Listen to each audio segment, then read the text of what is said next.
Salam, selamat pagi Bapak Ibu. Ya, puji Tuhan. Semua bersuka cita pagi hari ini? Semua boleh ada karena anugerah Tuhan. Ya, puji Tuhan.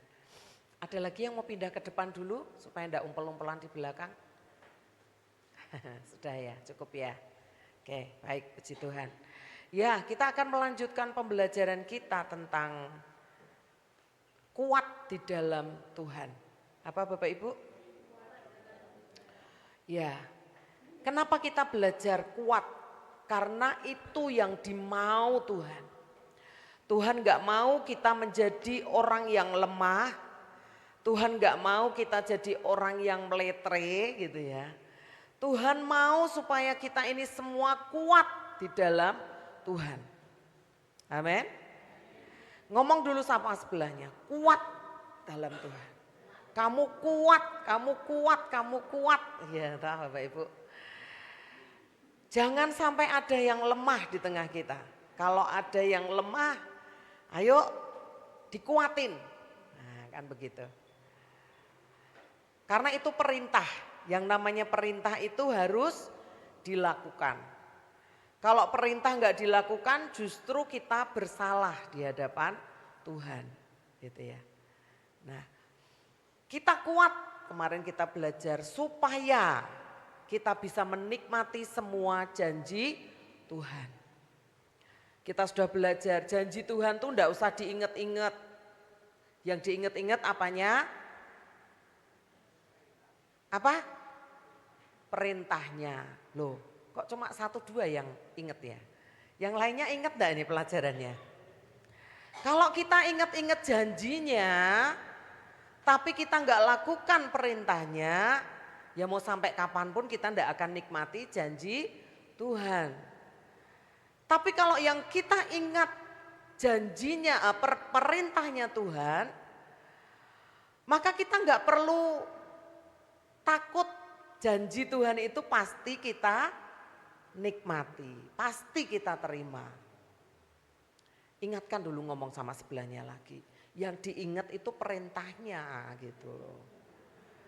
Ya toh, yang diingat-ingat Tuhan berkati aku, Tuhan berkati aku. Lah firman-Nya enggak dilakukan, kok pengen diberkati seperti apa? Tuhan bilang ampuni dulu. Lah aku sakit hati kok Tuhan, jengkel kok Tuhan, lihat muka ewe kudu muntah kok. Lah gimana mau diberkati, itu penghalang berkat. Jadi kalau janji Tuhan belum digenapi dalam hidup kita, yang perlu kita revisi itu bukan janjinya Tuhan, tapi kitanya yang perlu diperbaiki terus menerus. Nah, karena itu hal yang ketiga, kemarin kita sudah belajar yang pertama, kita harus terus, apa Bapak Ibu yang pertama? Ya, yang kedua kita harus mengingat perbuatan Tuhan, jadi kita kuat. Dan yang ketiga kita mau belajar, kita kuat kalau kita memiliki unity dalam hidup kita. Kamus Bahasa Indonesia mengartikan kata unity itu adalah kesatuan, persatuan atau keadaan yang menjadi satu. Ini merujuk pada satu konsep kesatuan, keharmonisan atau harmoni dalam suatu kelompok atau sistem, satu perasaan, satu pemikiran, satu keinginan. Nah, gitu ya. Jadi kalau kita berkata kita harus kuat dalam unity, kuat dalam kesatuan, maka kita nggak bisa hidup sendiri Bapak Ibu. Betul ya? Sapu lidi yang cuma satu tok itu mudah patah, betul ya. Tapi ketika diikat dengan lidi-lidi yang lainnya, lidi itu kan mudah patah, rapuh. Demikian juga dengan saya dan Bapak Ibu semua. Kita ini mudah menjadi lemah. Kalau kita nggak memiliki kesatuan, maka kita akan mudah patah, kita mudah lemah.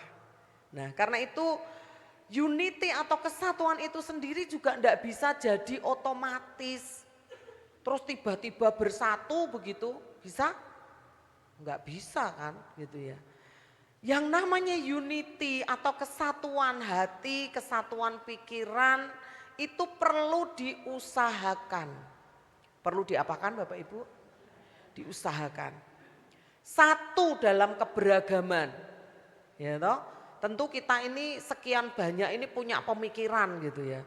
Kudune ngene, kudune ngene. Harusnya baiknya begini, baiknya begitu. Harusnya begitu kan begitu Bapak Ibu. Tapi untuk menyatukan itu kan tidak mudah gitu ya. Tidak semua harus sama persis onda. Tapi yang namanya kesatuan itu adalah bagaimana ketika pemikiran, perasaan, keinginan kita yang berbeda itu bisa saling melengkapi satu dengan yang lain. Bisa diakomodir, bisa disesuaikan. Bisa dijadikan sesuatu yang lebih baik. Yang terpikirkan oleh saya belum tentu dipikirkan oleh Bapak Ibu semua. Betul? Yang Bapak Ibu semua pikirkan itu belum tentu saya pikirkan. Mungkin kelewatan begitu ya. Kayak kemarin kita ulang tahun gereja, pikirnya ya sudah persiapan baik-baik gitu ya. Tapi ternyata masih ada tuh yang ngomong, padahal sudah saya sampaikan, sudah saya umumkan. Kita ini kan kebiasaannya harus dibiasakan, tidak harus narii, tidak ada wajib. Semua itu berdasarkan kerelaan dan kasih kita kepada Tuhan. Sudah disampaikan dari mimbar, yang mau mengambil bagian silakan hubungi FH atau ketua wanita gitu ya. Jadi memang kita nggak woro-woro di grup, nggak opia-opia, nggak narii rumah ke rumah, nggak. Pekerjaan Tuhan nggak seperti itu. Pekerjaan Tuhan adalah siapa yang tergerak hatinya, siapa yang mau mengambil bagian, dia yang menyodorkan dirinya. Betul? Saya percaya mungkin kalau didatangi rumah-rumah gitu ya, ayo Pak Bu kamu mau ngasih persembahan berapa? Mungkin dapatnya lebih, tapi belum tentu juga. Tapi kalau Bapak Ibu memberinya dengan rasa terpaksa, dengan lah wong kok nek ndak ngasih, sing lainnya ngasih, itu justru ndak akan jadi berkat. Betul? Mari kita melatih diri kita bahwa semua yang kita lakukan itu berdasarkan satu saja. Karena kita mengasihi Tuhan. Kita sudah menerima yang terbaik dari Tuhan, maka selayaknya kita juga memberikan persembahan yang terbaik. Persembahan itu kan tidak cuma uang, betul ya? Persembahan itu bisa tenaga, bisa waktu, bisa pemikiran, bisa nasihat, bisa apa lagi? Talenta, kemampuan yang Tuhan percayakan. Lah itu jadi satu. Gitu loh. Kalau jadi satu kesatuan, gereja ini pasti akan jadi gereja yang luar biasa diberkati Tuhan. Kalau semua nih, ini ada berapa nih kira-kira? 50, 60 ada mungkin ya. Nah, semua punya sumbangsih pemikiran saja. Yang nggak bisa apa-apa, ibu-ibu yang sepuh-sepuh berkata, aku wis ra iso popoi. Oh jangan salah, Bapak Ibu tetap bisa apa? Berdoa. Ya toh? Yang satu punya kekuatan main musik, yang satu punya kekuatan uangnya banyak. Yang satu punya kekuatan tenaga, bersih-bersih dan sebagainya. Yang satu punya kemampuan masak, yang satu punya kemampuan apa lagi? Ngerasani. Skip ngerasani yang rasakan. Itu bukan yang dibutuhkan di tengah kita, gitu ya. Kalau semua kekuatan kita yang sepertinya kecil sekalipun itu disatukan, maka itu akan menjadi satu yang besar yang akan membawa dampak dan perubahan yang signifikan. Gitu. Kayak kemarin lihat, saya tuh dari awal sudah ndak pengen ngadain apa-apa gitu ya, karena saya tuh mengasihi Bapak Ibu. Tapi seringkali kasihnya saya tuh juga salah gitu loh. Padahal kalau dengan Bapak Ibu memberikan, Bapak Ibu lebih diberkati ya gitu. Tapi sungkannya saya ini loh Bapak Ibu. Saya tuh beno orang luar Jawa tapi saya tuh sungkannya kuat sebenarnya gitu ya. Wah nanti lagi-lagi keluar uang buat gereja, lagi-lagi keluar uang. Tapi biasanya saya geremeng gitu saya enggak pernah ngasih sih ya. Kalau yang suka korban itu malah pengennya gereja ada proyek apa lagi Bu, mau ada apa lagi Bu, kan begitu ya. Betul apa betul Bapak Ibu? Oh betul ya. Mengaku berarti Bapak Ibu ya. Nah puji Tuhan. Ternyata akhirnya dari beberapa yang menyampaikan pengen loh tetap ada lah Bu gitu ya. Itu momennya kita, ucapan syukur kita sekalipun sederhana, ternyata juga ya enggak sederhana-sederhana sekali. Dari yang niatnya cuma makan bersama, ada roti tarnya, ada tumpeng satenya, ada apanya. Yang semula enggak usah pakai snack lah, ternyata juga perlu kerdus untuk snacknya. Ada yang enggak kebagian kemarin minggu? Yang pulang enggak kebagian. Ya besok jangan buru-buru pulang ya Pak. Ayamnya dikasih makan duluan supaya bisa tenang kita makan bersama di sini. Baik, kita mau belajar bahwa ada yang kita mau pelajari dalam kesatuan. Yang pertama, unity dengan Tuhan. Ada koneksi ilahi, ada divine connection, sesuatu yang ilahi itu akan Tuhan kerjakan kalau kita ini memiliki kesatuan dengan Tuhan. Semua yang baik-baik di surga itu akan diturunkan di tengah kita kalau kita ini memiliki kesatuan dengan Allah. Kita baca dulu yuk, dari tadi kok belum buka ayat. Yohanes pasal 15 ayat yang kelima.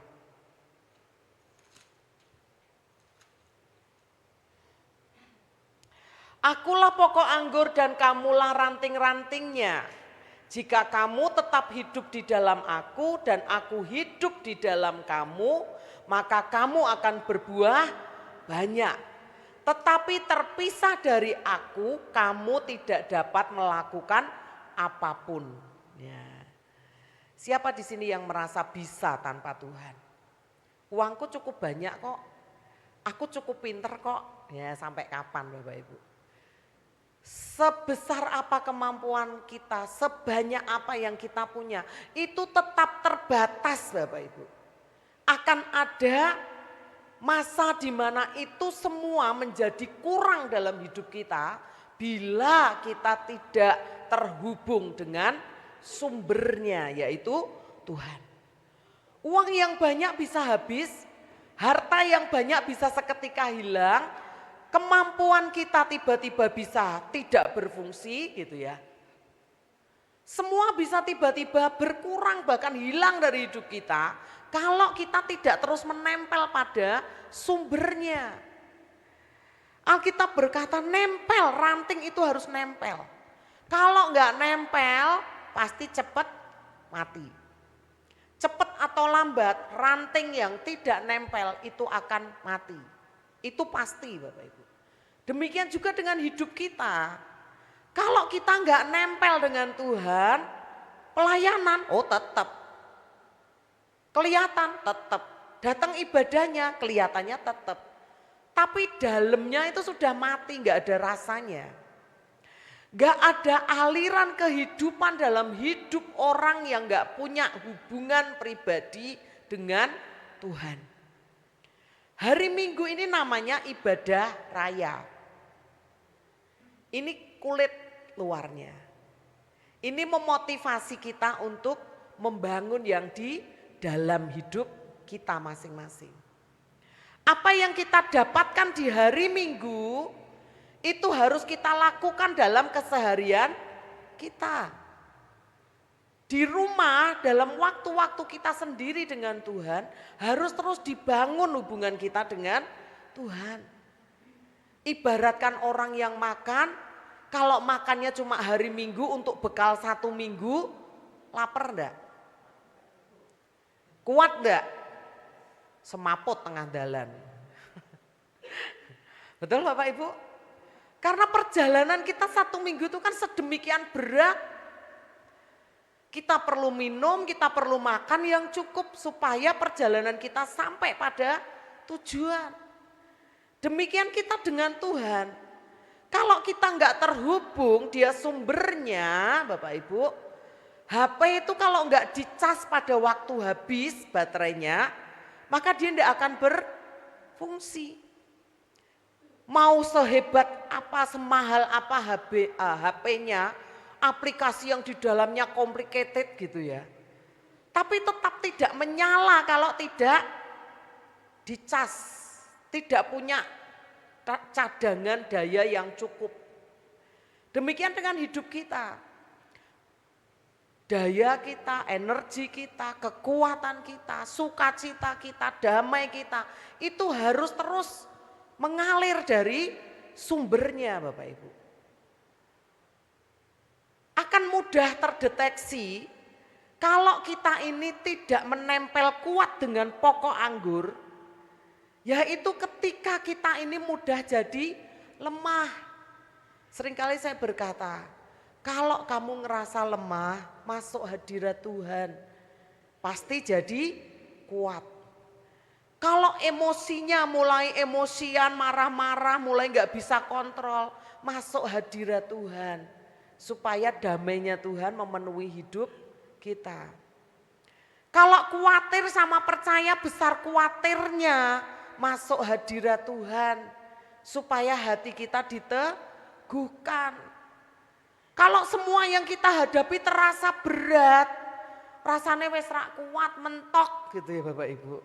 Masuk hadirat Tuhan supaya Tuhan kasih kekuatan yang ekstra. Tahu kekuatan ekstra? Kekuatan tambahan loh Bapak Ibu. Anggap ya, kekuatan tambahan tuh memang harusnya sudah tidak kuat. Sudah limit batasnya, sudah ngelewatin gitu ya. Tapi gimana kita tetap kuat wong masalahnya masih ada? Harus nempel sama Tuhan. Amin Bapak Ibu. Kekuatan yang Tuhan mau anugerahkan ketika kita bersatu dengan Tuhan itu bukan kekuatan manusia Bapak Ibu. Itu kekuatannya Tuhan. Kalau seringkali kita melihat orang lain itu berkata, wis tak kuat aku wis nyerah gitu. Itu karena apa? Mentok pada kekuatan manusianya. Padahal kalau dia mau lebih dalam lagi membangun kedekatan dengan Tuhan, kekuatannya Tuhan itu pasti dialirkan dalam hidupnya. Amin Bapak Ibu. Nah karena itu mari Bapak Ibu yang merasa lemah, bangun kesatuan dengan Tuhan. Kita yang terbatas, mari bangun persatuan dengan Tuhan yang tidak terbatas. Kita yang biasanya tidak bisa melakukan apa-apa, biasa hidup kita rata-rata, natural gitu ya.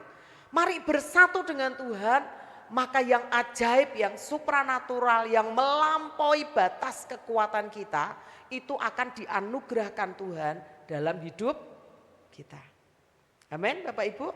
Nah kita mau belajar unity, kesatuan yang kedua yaitu dalam keluarga atau dalam family kita.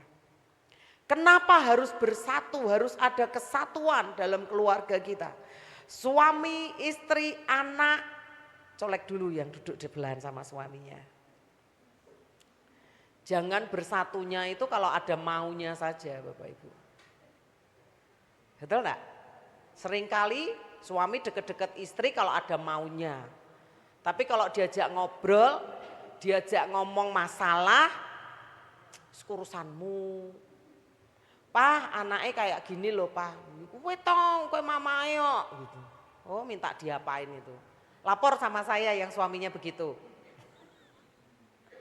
Emangnya mau diapain ya Bapak Ibu?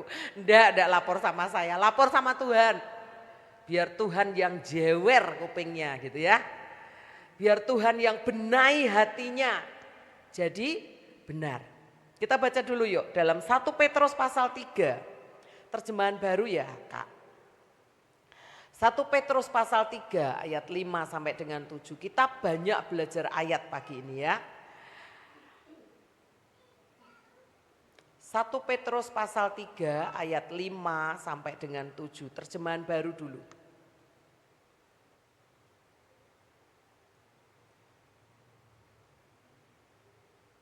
Ya. Sebab demikianlah caranya perempuan-perempuan kudus dahulu berdandan, yaitu perempuan-perempuan yang menaruh pengharapannya kepada Allah. Mereka tunduk kepada suaminya, sama seperti Sarah taat kepada Abraham dan menamai dia tuannya dan kamu adalah anak-anaknya. Jika kamu berbuat baik dan tidak takut akan ancaman. Ini untuk wanita dulu. Sudahkah kita menjadikan suami kita itu tuan dalam hidup kita? Bapak Ibu tahu yang namanya tuan? Doro, tahu doro, majikan, ya toh? Bos, apalagi? Gendoro, siap tuan gitu ya. Ada perempuan yang di sini seperti itu, masih seperti itu? Ya Pak. Yang sambil jengkel-jengkel kalau suaminya minta kopi atau minta direbusin air tapi tetap melakukan. Ya Pak, ada? Ada, oh sama. Siapa yang sama kayak saya? Kesel loh aku ke jane gitu ya Ibu ya. Tapi yang suaminya minta dibikinin kopi ya ambek rasa-rasa tetap dilayani gitu toh. Loh kalau kita bekerja itu kan begitu ya Bapak Ibu. Sudah capek jangankan langsung disuruh makan sama majikan sama pimpinan kita. Malah ditambahi kerjaannya, betul ya. Tapi tetap dikerjakan enggak? Dikerjakan. Gremeng enggak? Gremeng tapi jangan keras-keras nanti nek majikannya pimpinannya tahu dipotong bayarannya. Enggak Bapak Ibu harusnya enggak gremeng karena itu sudah tugas. Betul ya? Dengan suami perempuan itu harusnya seperti itu Bapak Ibu. Alkitab di sini tidak menulis kepada suami-suami yang baik dan murah hati hendaklah engkau tunduk, enggak loh. Betul? Tapi suami jangan senang dulu, ini baru perempuan yang dibahas, nanti ada gilirannya bapak-bapak. Jangan salah. Ya toh, tunduk kepada suaminya titik. Bukan suami yang banyak duitnya, bukan suami yang romantis, bukan suami yang baik, enggak. Tapi kepada semua suami harus tunduk. Suami boleh deh ngomong sama istrinya, kamu harus tunduk sama aku. Boleh, ini nanti suaminya ganti diomongin. Tapi lanjut dulu, ayat yang ke-7. Ini bagian suami. Demikian juga kamu, hai suami-suami, hiduplah bijaksana dengan istrimu sebagai kaum yang lemah. Hormatilah mereka sebagai teman pewaris dari kasih karunia yaitu kehidupan. Supaya doamu jangan terhalang. Kenapa banyak doa suami-suami terhalang?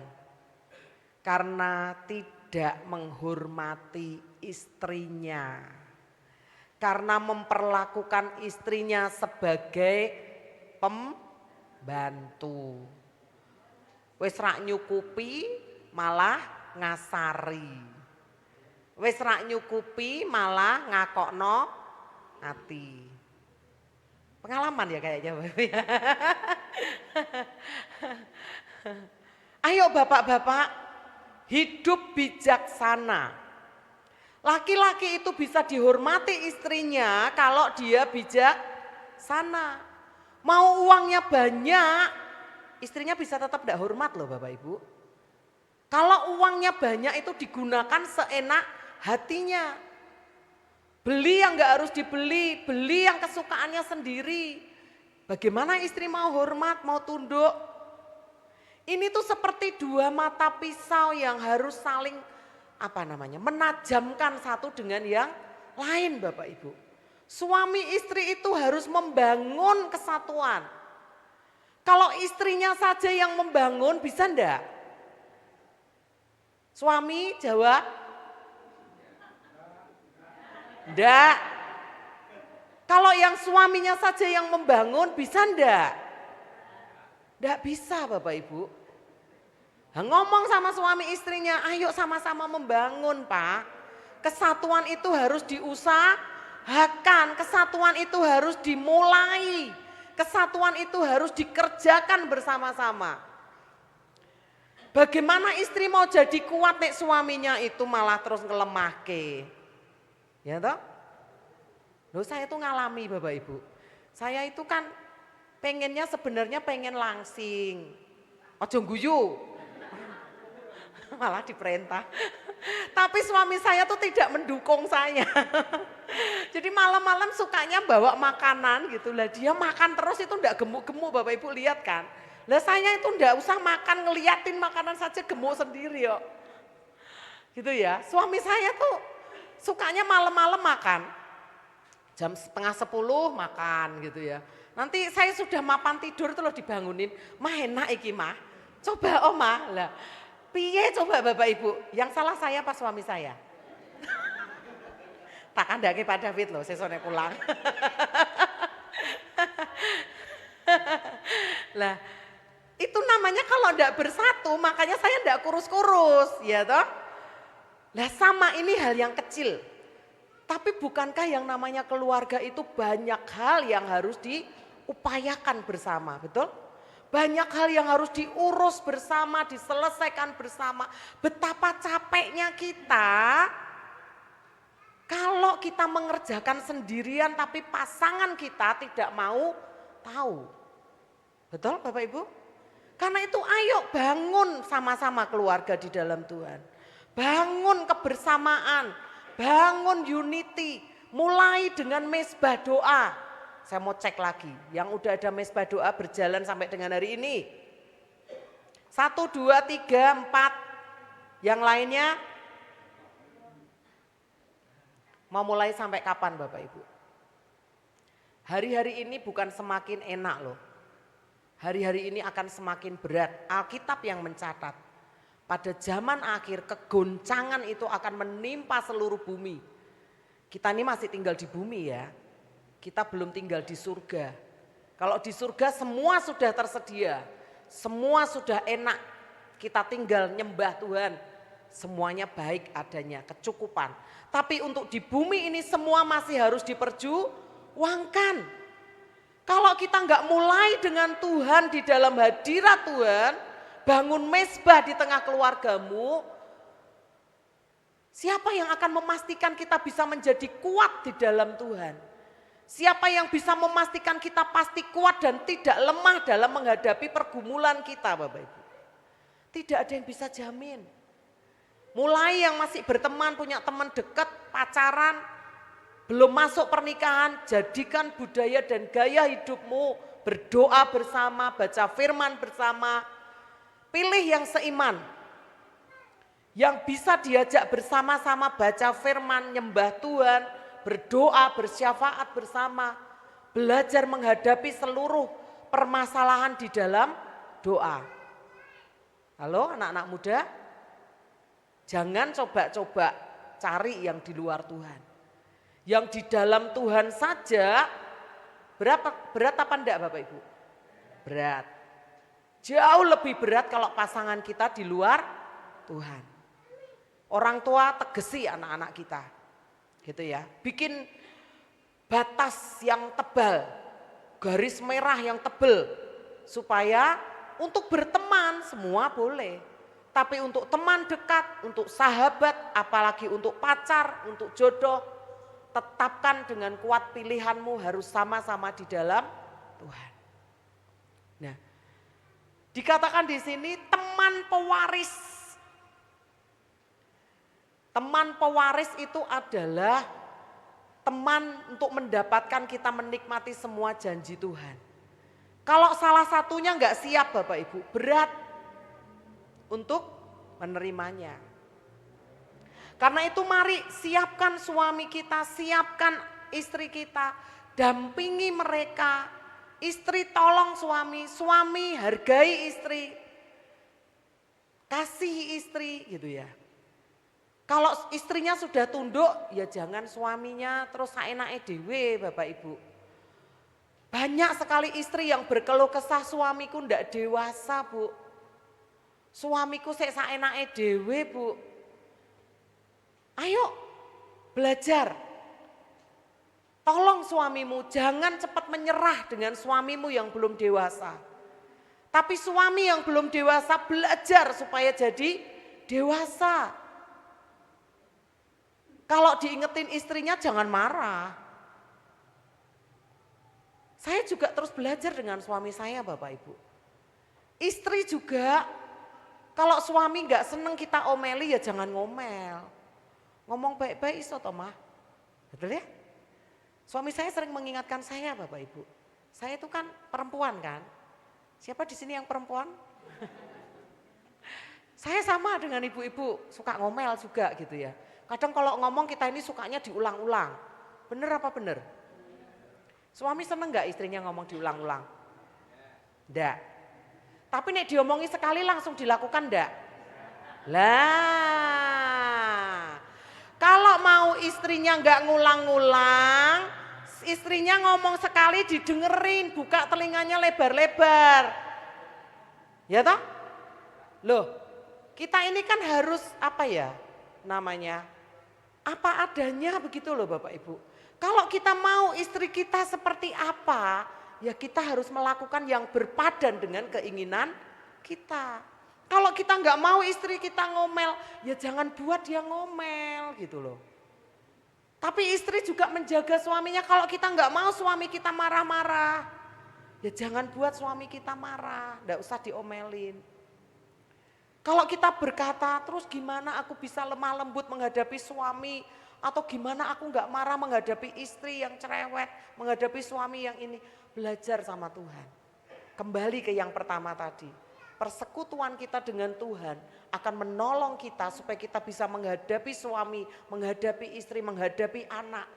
Sehingga kita bisa merespon benar dengan semua yang ada. Mudah Bapak Ibu?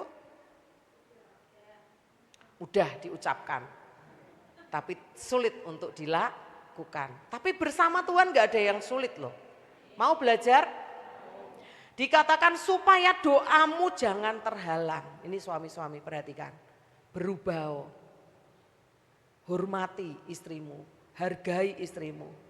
Sejujurnya hari ini istri itu karena bahan bakunya tulang itu lebih tahan banting dari suaminya loh. Betul? Tapi kadangkala suami gak menghargai istrinya. Sehingga istrinya tambah berasa capek Bapak Ibu. Istrinya tambah semakin lemes gitu ya. Masih dituntut ini bekerja, sama-sama bekerja. Kita ini kan bukan penganut patriarki ya. Di mana istri itu harus sepenuhnya tunduk, harus semua pekerjaan istri selesai. Lah nek istri ini ewangi golek duit. Lah mosok kerjaan rumah kok istri lagi yang mengerjakan semua. Kan ya mesake, nanti nek istri bapak-bapak cepat meninggal tanggung jawab loh. Loh, iya toh kalau istrinya mati duluan yang ngurusin bapak-bapak siapa? Kawin lagi Bu, wah tambah masalah itu. Gitu loh. Ayo diwet-wet, disayangi istrinya, kerjakan pekerjaan rumah bersama gitu kan. Ya toh? Saya bersyukur loh di antara kita itu ada banyak suami-suami yang cinta istrinya. Amin. Sayang dengan istrinya gitu ya. Kerjaan rumah dikerjakan bersama. Tapi kalau bahasannya untuk unity keluarga panjangnya kayak gini, kayaknya nih banyak masalah dalam keluarga Bapak Ibu semua loh. Ini baru masuk sub poin yang kedua, poin pertama sub kedua loh. Padahal saya tuh masih banyak ini bahasannya. Tapi sampai ngomong panjang di sesi keluarga, unity dalam keluarga, berarti penting sekali untuk dibenahi Bapak Ibu. Amin. Kita perlu Tuhan dalam membenahi keluarga kita. Jangan sampai kita tidak menikmati hasil doa kita karena tidak ada kesatuan di dalam keluarga kita. Yang berat itu pasti terasa ringan kalau dikerjakan bersama. Amin Bapak Ibu. Nggak usah keluar rumah dulu. Selesaikan semua urusan rumah di dalam rumah. Betul? Selesaikan semuanya. Abang hijau, kuning, biru, ungu, wis kabeh selesai di dalam rumah. Karena di dalam kesatuan itu pasti ada berkat Tuhan. Amin. Kalau berkatmu dalam keluargamu masih terasa kurang, halo? Perbaiki hubungan suami istrimu. Perbaiki kesatuan dalam keluargamu. Karena Tuhan tidak pernah menciptakan kekurangan untuk kita. Kita dipanggil Tuhan untuk hidup dalam kelimpahan, dalam segala hal yang baik. Kalau sampai ada yang kurang, koreksi kesatuan suami istri. Amin. Jangan takut untuk memulai. Tadi kita berkata apa? Telah kulihat kebaikanmu sepanjang umur hidupku. Tapi apakah berhenti di situ? Lanjutannya apa? Ku berjuang sampai akhirnya. Ya memang kodratnya kita nih harus terus berjuang Bapak Ibu. Kalau hari ini kita nikmati kebaikan Tuhan, jangan berhenti di hari ini. Amin. Suamiku kemarin sudah baik Bu, tapi hari ini kumat lagi. Lah yuk cari Tuhan lagi supaya suamimu tidak kumat-kumatan gitu ya. Supaya sembuhnya itu betul-betul sehat, begitu kan? Betul ya? Jangan takut untuk memulai dan berjuang di keluarga kita masing-masing. Amin. Terus berjuang sampai akhir. Sampai akhir itu sampai maut memisahkan. Jadi benar-benar Tuhan yang panggil, bukan karena kakuati terus cepat mati. Enggak ya Bapak Ibu ya, dalam nama Yesus diluputkan. Kemudian unity yang ketiga, yaitu unity dalam komunitas. Kita baca dulu Filipi pasal yang kedua, ayat 2 dan keempat. Sebenarnya saya pengen ngomong lagi tentang keluarga deh, kayaknya perlu dibahas lagi deh. Karena saya melihat ini wajah-wajah yang ketoke ketika istrinya atau suaminya dibahas ki rondok piye ngono wajah ya. Filipi pasal 2 ayat yang kedua mulai. Karena itu sempurnakanlah sukacitaku dengan ini. Perhatikan Bapak Ibu. Sukacita disempurnakan dengan ini. Hendaklah kita baca sama-sama yuk. Kamu sehati sepikir dalam satu kasih, satu jiwa, satu tujuan, dengan tidak mencari kepentingan sendiri atau puji-pujian yang sia-sia. Sebaliknya, hendaklah dengan rendah hati yang seorang menganggap yang lain lebih utama daripada dirinya sendiri. Dan janganlah tiap-tiap orang hanya memperhatikan kepentingannya sendiri, tetapi kepentingan orang lain. Gereja kita ini satu komunitas. Unity dalam komunitas itu akan terwujud kalau masing-masing keluarga juga punya unity yang kuat. Subkomunitas terkecil itu adalah keluarga. Kalau keluarga kita sudah baik, sudah sehat, kuat, maka gereja itu akan jadi juga kuat, jadi sehat. Tapi kalau keluarga-keluarganya belum pulih, belum sehat, bagaimana gereja itu akan mulai membangun kesatuan yang lebih lagi. Suaminya mau pelayanan, istrinya ribut. Pelayanan meneh, waktu buat aku kapan? Ada yang ngomong begitu, Bu itu waktunya habis buat pelayanan, aku rak diumani gitu. Kayaknya belum deh ya di sini ya. Ada begitu, Bu Ayu sok komplain enggak Pak Tian, mumpung di bawah. Aman, oh aman, puji Tuhan. Ada di sini yang istrinya komplain atau suaminya komplain karena kita pelayanan. Oh dia tuh nek sembayangan, aku rak dimasake kok Bu. Bertobat istri-istri ya. Toh balik keluarga lagi toh. Memang harus dibahas sampai tuntas masalah keluarga kayaknya. Tapi itu next. Ini komunitas Bapak Ibu, dikatakan sehati sepikir, satu jiwa, satu kasih, satu tujuan. Alkitab memberi kita contoh, kita tidak usah baca atau dibaca boleh deh ya. Keluaran pasal 17 ayat 12. Maka penatlah tangan Musa, sebab itu mereka mengambil sebuah batu, diletakkannya di bawahnya, supaya ia duduk di atasnya. Harun dan Hur menopang kedua belah tangannya, seorang di sisi yang satu, seorang di sisi yang lain, sehingga tangannya tidak bergerak sampai matahari terbenam. Ini pada saat apa Bapak Ibu? Pada saat bangsa Israel sedang berperang. Tidak mungkin Musa berperang seorang diri. Dia sebagai seorang pemimpin memang dia memegang tumpuk kepemimpinannya. Dia memimpin dengan cara yang ditunjukkan Tuhan kepadanya. Dia berdiri di bukit, dia mengangkat tangan. Kalau dia mengangkat tangan, semua pahlawan prajuritnya itu menang. Tapi kalau tangannya turun, maka bangsa Israel mengalami kekalahan.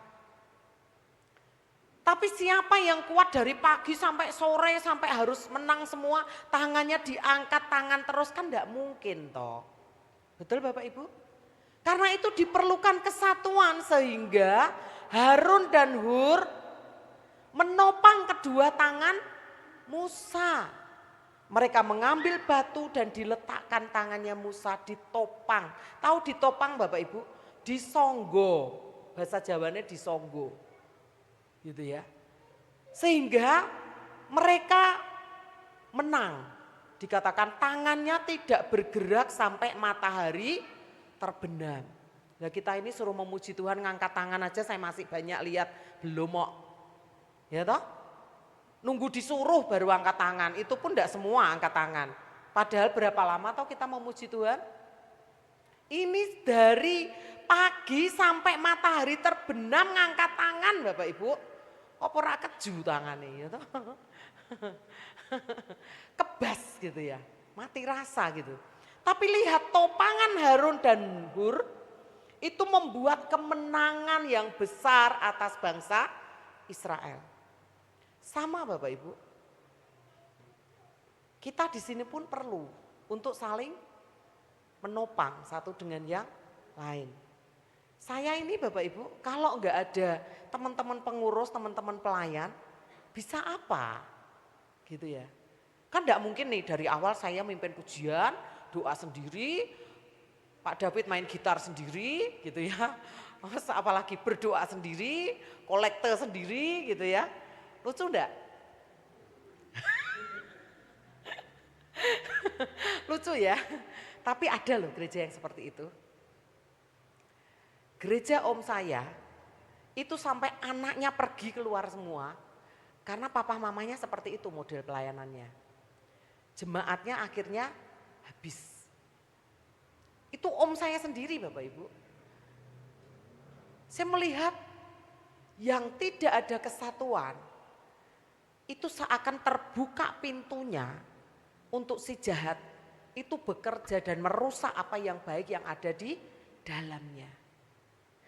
Tapi dengan adanya persatuan Bapak Ibu, maka itu akan melengkapi kurangnya saya loh. Saya ini kan banyak kurangnya toh. Yang lebih baru berat badannya.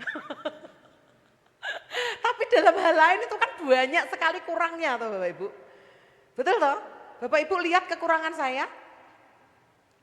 Hah? Wow.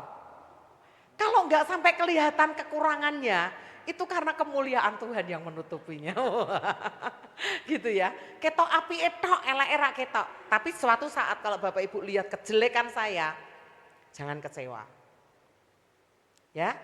Karena dalam diri saya masih banyak kejelekan, masih banyak kekurangan yang itu harus Bapak Ibu tutupi dengan kelebihan Bapak Ibu semua. Kalau enggak ada media, siapa yang mau ngurusin warta dan sebagainya? Orang tua bisa? Enggak bisa kan? Kekurangan kita, keterbatasan kita, ketidakmampuan kita itu akan dilengkapi oleh orang lain. Amin Bapak Ibu. Kalau bersama-sama yang lemah yang enggak bisa jadi bisa. Setiap kita ini kan pasti ada lemahnya. Siapa di sini yang kuat terus? Gak ada kan? Sudah dikuatin sama istrinya tetap masih belum. Sudah dikuatin sama satu orang, dua orang, tiga orang masih belum.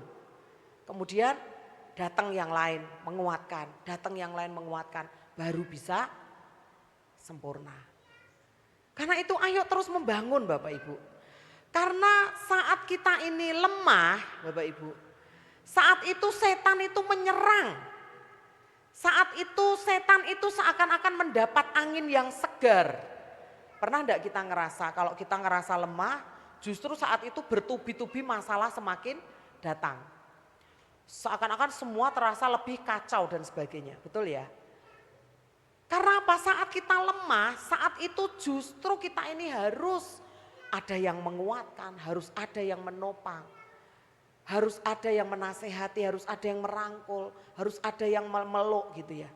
Karena itu mari, bukan seberapa kuat kita ini bisa hidup sendiri. Tapi mau seberapa kita ini saling terikat, saling mengikatkan diri satu dengan yang lain. Amin.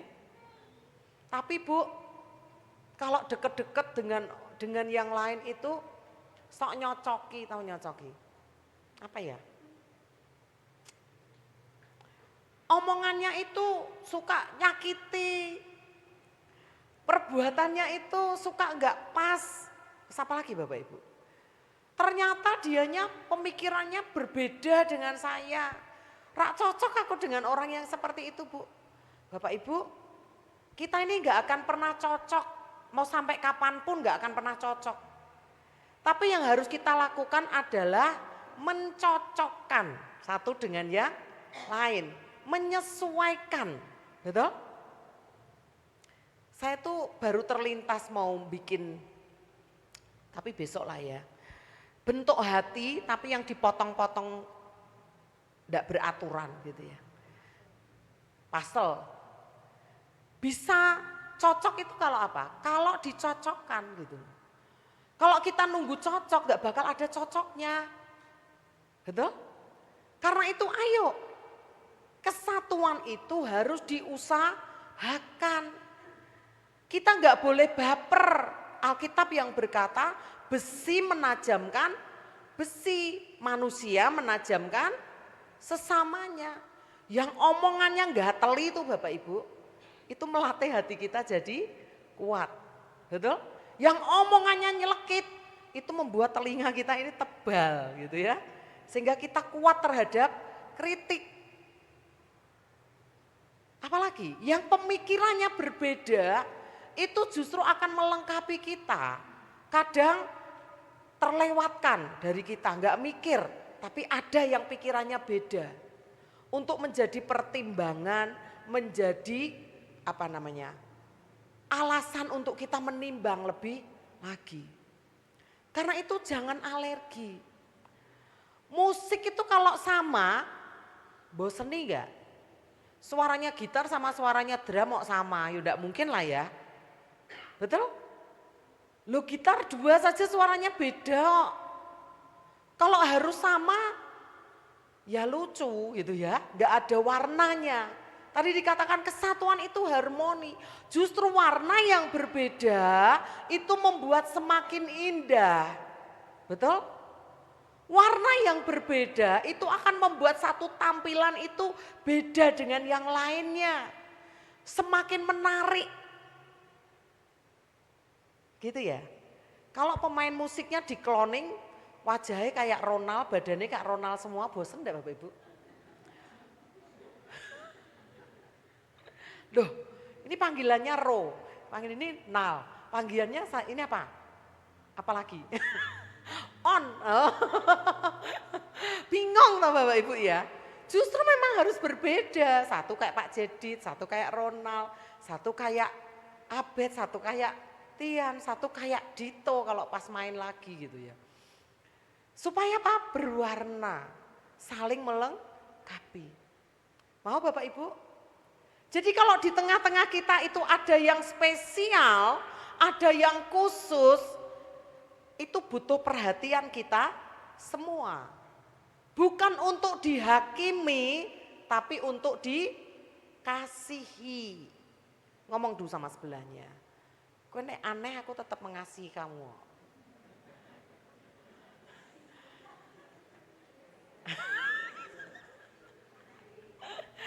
Ya toh? Yang aneh-aneh perlu dinasehati, perlu dikasihi, perlu diterima lebih lagi. Supaya jadi baik. Loh, Duduk sama sebelahan ini loh, yang sebelahan-sebelahan ini harus saling mengasihi, saling menasehati gitu ya. Setuju Bapak Ibu? Mau? Awas nih rasan-rasan di belakang.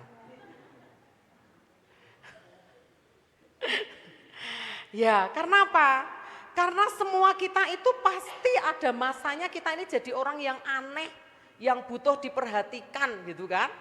Kalau kita ini baru baper itu kan aneh kan Bapak Ibu. Sok nesu-nesu, lucu gitu ya.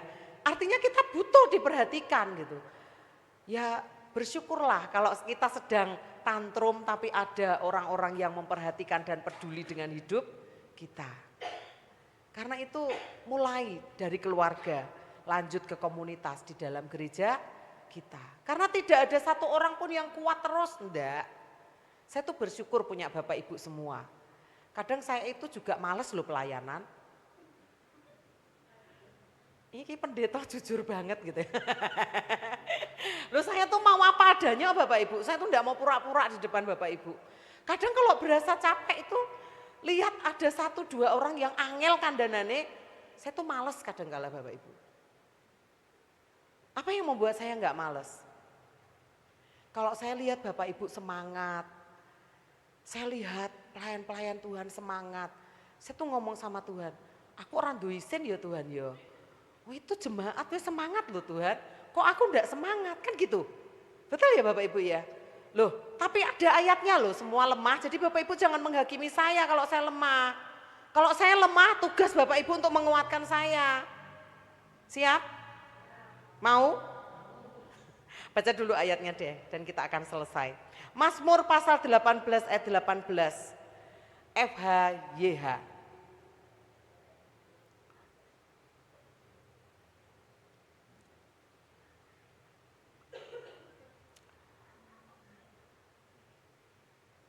Oke, saya bacakan buat Bapak Ibu. Pada hari ketika aku sangat lemah, mereka datang menyerang.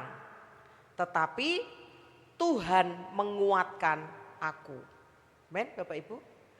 Semua kita itu ada masanya sangat lemah. Kalau tidak ada yang mengerti saat kita lemah, sah hukumnya untuk kita datang minta didoakan, minta dikuatkan. Kalau kita perlu bau untuk kita nangis, cari seseorang yang bisa menguatkan kita. Boleh Bapak Ibu. Kalau kondisi kita lemah jangan diem. Perhatikan ini, ketika aku sangat lemah mereka datang menyerang. Siapa yang menyerang? Si kunyuk, iblis, permasalahan, kesulitan dalam segala hal justru datang menyerang saat kita lemah. Lihat Ayub, bangkrut, anaknya mati, sakit lagi. Punya temen, dihakimi lagi, disalah-salahin sama temennya. Lihat kan? Itu kejadian seperti itu Bapak Ibu. Karena itu kalau kita lihat saudara kita sedang dalam kelemahan, jangan seperti teman-temannya Ayub yang menghakimi Bapak Ibu. Amin. Kuatkan, peluk. Kalau memang kita datang dianya yang nyerocos cerita terus, ya udah dengerin dulu, memang dia butuh didengerin saat itu. Saya percaya kalau kesatuan itu ada di tengah-tengah kita, maka tidak ada kita yang lama-lama tinggal dalam kelemahan kita. Amin. Cari yang merasa lemah, cari orang yang bisa menguatkan di antara kita.